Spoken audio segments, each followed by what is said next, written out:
the Sisters Brothers. S-I-S-T-E-R-S. Like sisters. Where are you guys headed? I don't think we knew where we were going. Et voila. Welcome to the film show. Today, one of France's favourite filmmakers saddles up for his English language debut and a deeply affecting father-daughter movie from the director who discovered Jennifer Lawrence. I'm joined by our film critic in the studio, Lisa Nesselson. Hello, Lisa. Hello, Eve. Thanks for being here. Now, we're going to start with Jacques Audiard's Western, The Sisters Brothers. It stars Joaquin Phoenix, John C. Reilly, Jake Gyllenhaal and Riz Ahmed. Audiard just won the Best Director Prize at Venice. Was it merited?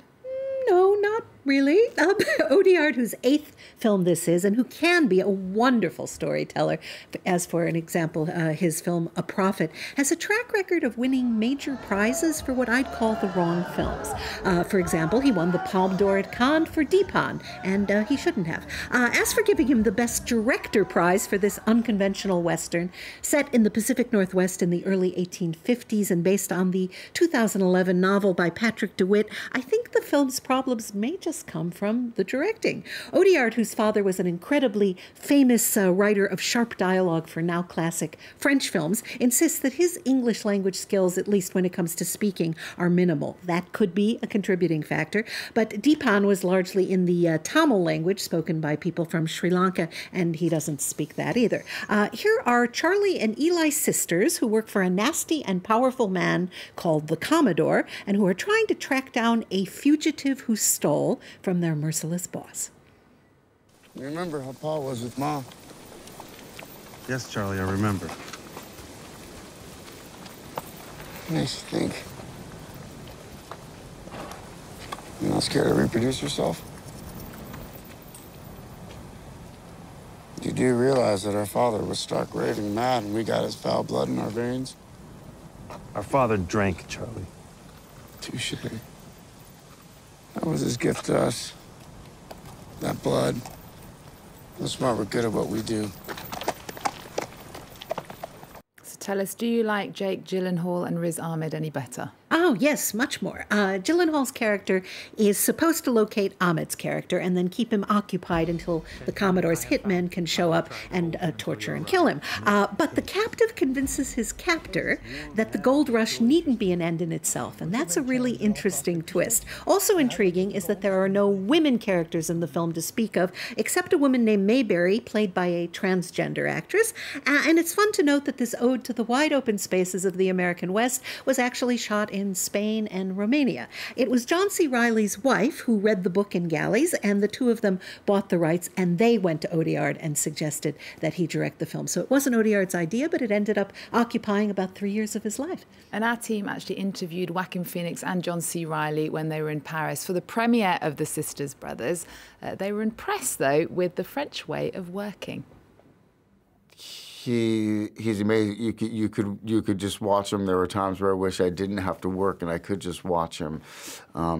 He gets into he seems to be able to get himself into an altered state.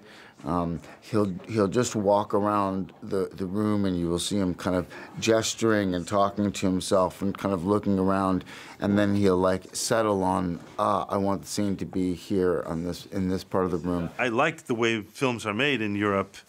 I like the kind of sense of bon ami and, you know, like sort of community of filmmaking here is an organic one, and it feels good. The people who work on films here seem to be really drawn to cinema. It was a challenge because obviously there's first the language question. Jacques understands English perfectly well, much better than I understand French. So we had a translator for the moments when we needed to communicate things that were more subtle or difficult to express. And you can watch our full interview with the director, Jacques Audiard, and the actors online at france24.com in the Encore section. Now, out this week in France is Debra Granik's Leave No Trace. It's the story of a father and a daughter living off the grid.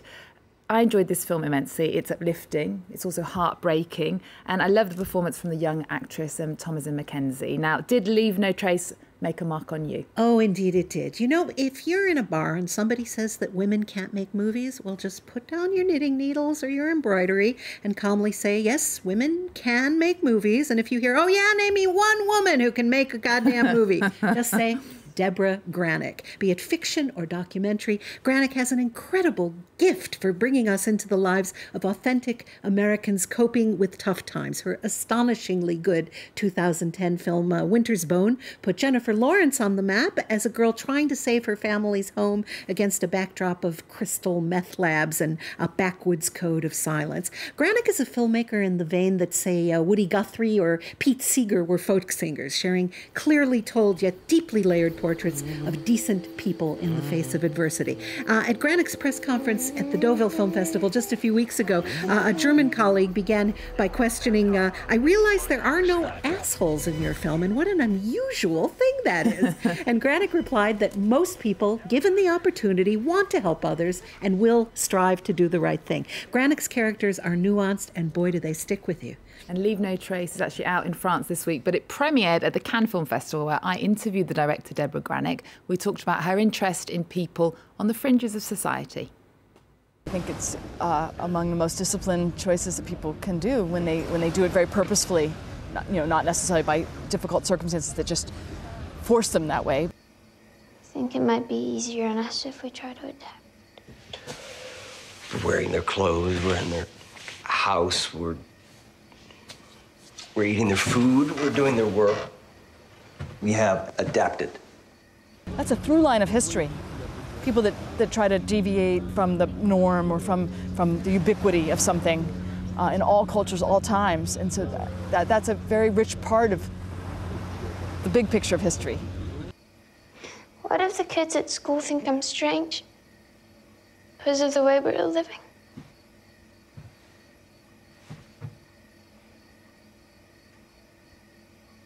How important are their judgments?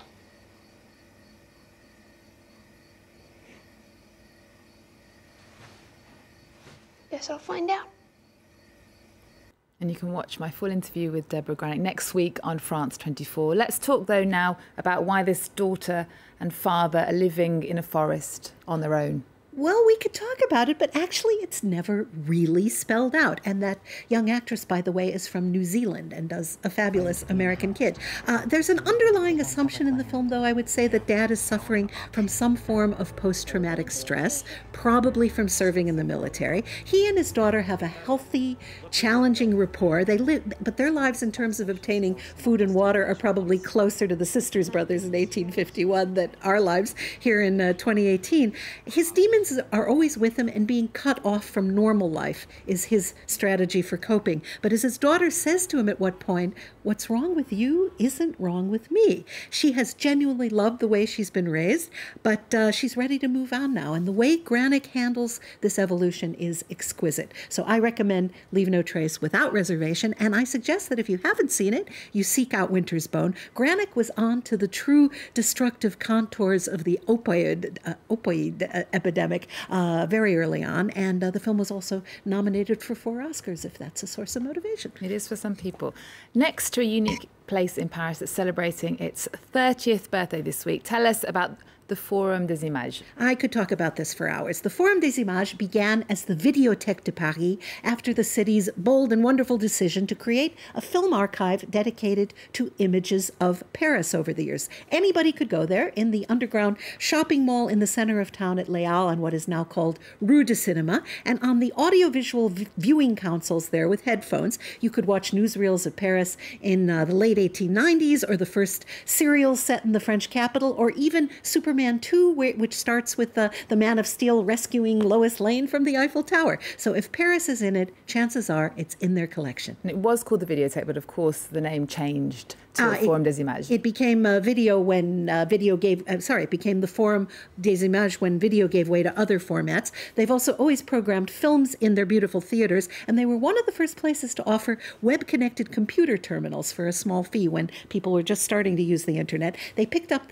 on the importance of a high-quality original TV series, way ahead of the curve, and they're about to open a school for young people, ages 12 to 18, to teach them how to create digital audiovisual works, and also how not to get taken in by junk media and the so-called fake news. Creativity and critical thinking, an absolutely ideal combination. It's called TUMO, T-U-M-O, and it's based on a school in Armenia. And anybody aged 12 to 18 can apply. It's absolutely free. They're going to be accepting their first 500 students in the coming weeks. Thinking about where the moviegoers of tomorrow are going to come from, every Wednesday and Sunday, they program movies suitable for kids as young as 2 or 3 years old. So they get to build happy memories of going to the movies with a trusted family member. And most important, they learn how to behave in public. And on Saturdays, they offer curated virtual reality lineups. And how are they celebrating their 30th anniversary? Well, they're going to highlight the work of 30 directors for 30 years, with a special emphasis on 2 very talented and prolific young French actors. That's Adèle Haenel and Vincent Lacoste, each of whom started acting as adolescents. Films by plenty of female filmmakers are part of the celebration.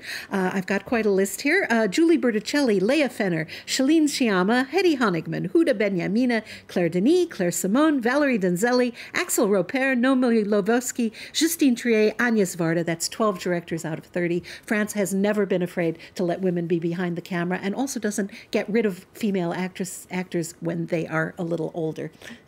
Okay, well, we're going to leave you with some images from the films that will be showing at the Forum des Images in the coming weeks. Thank you, Lisa. Remember our website. We're also on Twitter, Facebook and Instagram.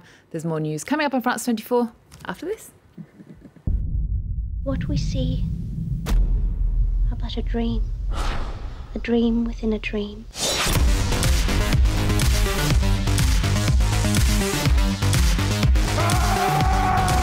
Where are the light?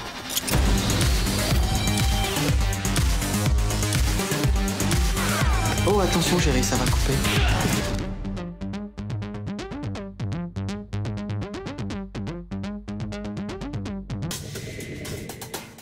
The Debate, hosted by François Picard. Live from Paris, a debate on the big story of the day with experts, newsmakers and observers. Continue the debate after the show is over by sharing your views on our forums. The Debate on France 24 and France24.com.